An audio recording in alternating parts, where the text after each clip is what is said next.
welcome to Mike Cooley Radio. Let's get it, because we gonna get it in. What's good, everybody? I hope everybody having a blessed day. And like I always say, I'm always gonna say it, stay what? Sucker free. From all them haters that's hating on you because they can't achieve the goals that you achieve and going to achieve. So they gotta talk down on you to keep you down. But you stay strong, you stay motivated, you stay on the task, and things will work for you. Stay sucker free from haters. That come from friends, family, anybody that talks down on you and the goals that you're trying to achieve. All right?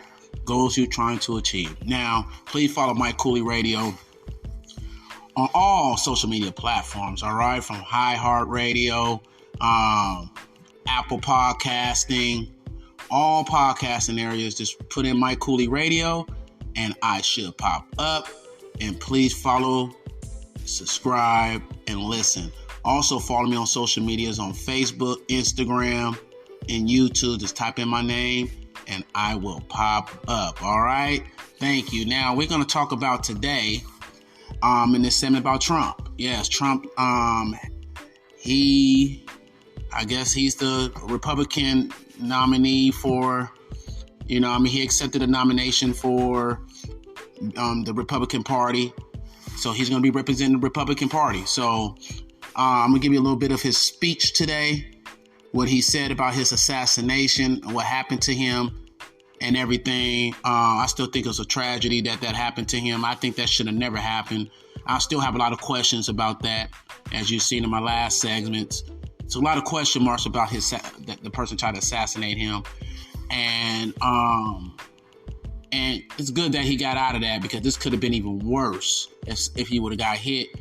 It'd have been hard to explain to the world, especially to America, what just happened to this man. It could have been chaos. That's just my personal opinion. So I'm glad that it didn't go out that way. But let's listen to what Trump has to say, and then I'll get back with you after he's done.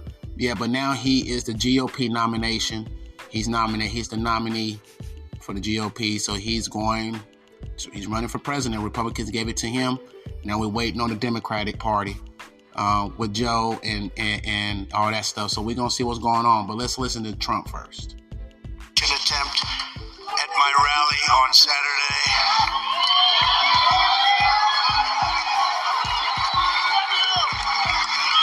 As you already know, the assassin's bullet came within a quarter of an inch of taking my life. So many people have asked me, what happened? Tell us what happened, please.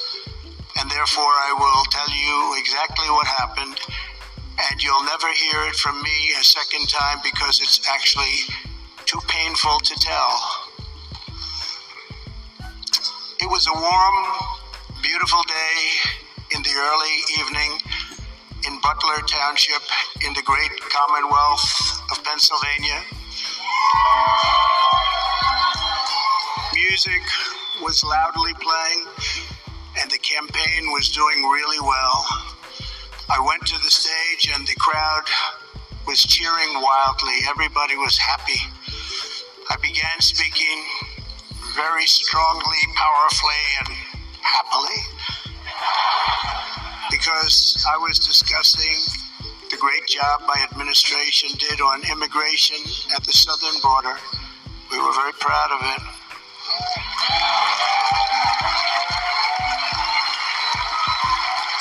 Behind me and to the right was a large screen that was displaying a chart of border crossings under my leadership.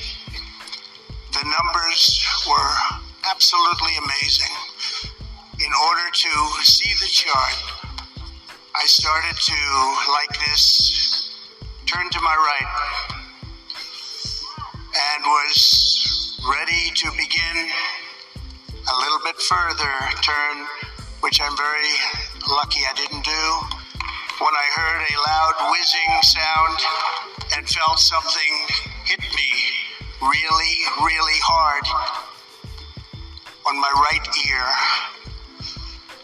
I said to myself, wow, what was that? It can only be a bullet. And moved my right hand to my ear, brought it down. My hand was covered with blood, just absolutely blood all over the place. I immediately knew it was very serious, that we were under attack, and in one movement proceeded to drop to the ground. Bullets were continuing to fly as very brave Secret Service agents rushed to the stage, and they really did. They rushed to the stage.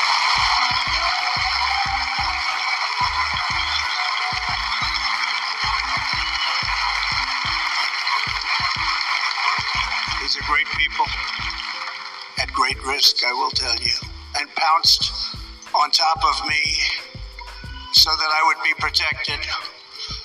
There was blood pouring everywhere, and yet, in a certain way, I felt very safe because I had God on my side.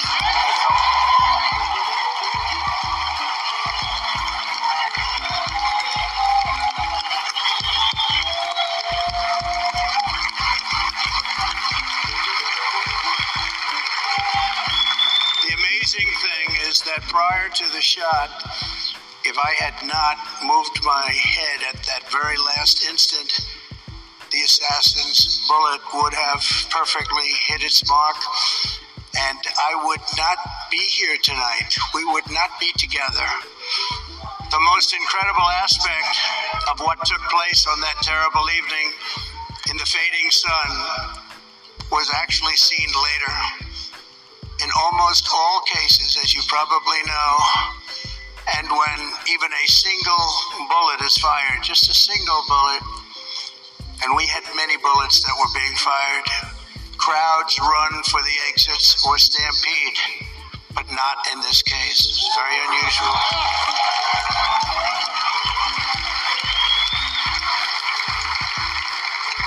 This massive crowd of tens of thousands of people stood by and didn't move an inch. In fact, many of them bravely but automatically stood up looking for where the sniper would be. They knew immediately it was a sniper, and then began pointing at him. You can see that if you look at the group behind me. That was just a small group compared to what was in front. Nobody ran, and by not stampeding, many lives were saved. But that isn't the reason that they didn't move. The reason is that they knew I was in very serious trouble. They saw it. They saw me go down. They saw the blood and thought, actually most did, that I was dead. They knew it was a shot to the head. They saw the blood. And there's an interesting statistic. The ears are the bloodiest part. If something happens with the ears, they bleed more than any other part of the body. For whatever reason, the doctors told me that. I said, why is there so much blood? He said, it's the ears. They bleed more. So we learned something, but they just, this beautiful crowd, they didn't want to leave me. They knew I was in trouble. They didn't want to leave me. And you can see that love written all over their faces. Incredible people. They're incredible people. Bullets were flying over us, yet I felt serene. But now the Secret Service agents were putting themselves in peril. They were in very dangerous territory. Bullets were flying right over them, missing them by a very small amount of inches. And then it all stopped. Our Secret Service sniper, from a much greater distance and with only one bullet used, took the assassin's life, took him out.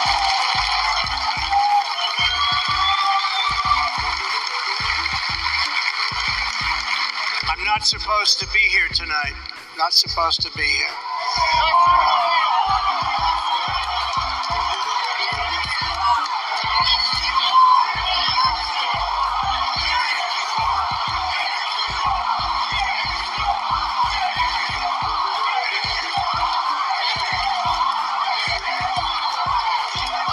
Thank you. But I'm not. And I'll tell you, I stand before you in this arena only by the grace of Almighty God.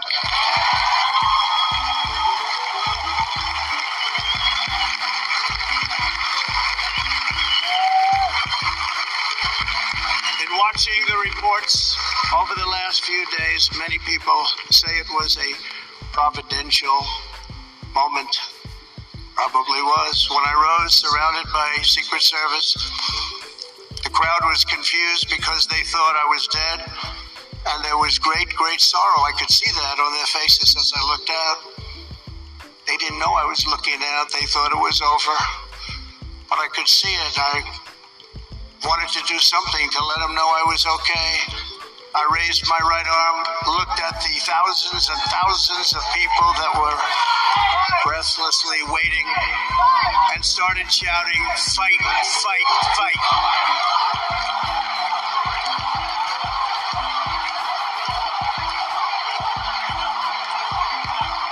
Hey, Sean Hannity here. All right, that's it right there, guys. Now, you heard his speech. I'm gonna give you a little bit how I feel about it, because this shit gets a little deep. And I'm sorry to cuss on national airwaves, but this is serious. Because this speech that he said he could have lost his life and he shouldn't be here was very deep. I think, personally, Trump has looked at this, and I think he's grateful to be alive. And I think the more he processed this, he's starting to understand that, dang, homie, I shouldn't be here right now. Even though we believe that he should, he feels that, man, I could have lost my life. I shouldn't be here right now. Because it was so close for him losing his life, for having his own opinions and his own ideas to how to better this country. Man, I don't see how Trump gonna lose this election. I don't see it. Maybe Joe got something up under the sleeve. Maybe he got something coming out of, maybe he got something up his sleeve. I don't know what's going on. It's going to be hard to beat Trump, and this man almost lost his life. And not just a Republican is taking the process, a lot of other people is taking this like, wow, this is crazy. What's really going on here? The man could have lost his life. And so for Trump to put that speech out, if you don't have to like Trump. You don't have to like him. You might not agree with the things that he says and the policies that he put out. You might not agree with him. But one thing is for sure. Anybody that's almost losing their life is going to look at this totally different. That could have been anybody up there. It could have been you. If you want to go for president and had an opinion, and somebody just come and shoot at you, could have lost your life. And when you almost lose your life and you almost see death, that changes you as a person. That's why he said in his statement that he won't talk about it again, because of the memories and things. It's just a lot to take in, because he could have lost his life. And Secret Service did do a great job. They did a great job. Still have some questions on how this guy got so close to 150 yards, 200 yards, whatever they had. He was close to, Trump to even get that shot off, a few shots off. He didn't get this one shot. It was a few shots. So I was kind of surprised how Secret Service didn't catch it at the beginning, but the crowd did. And so it was just one of those things. But all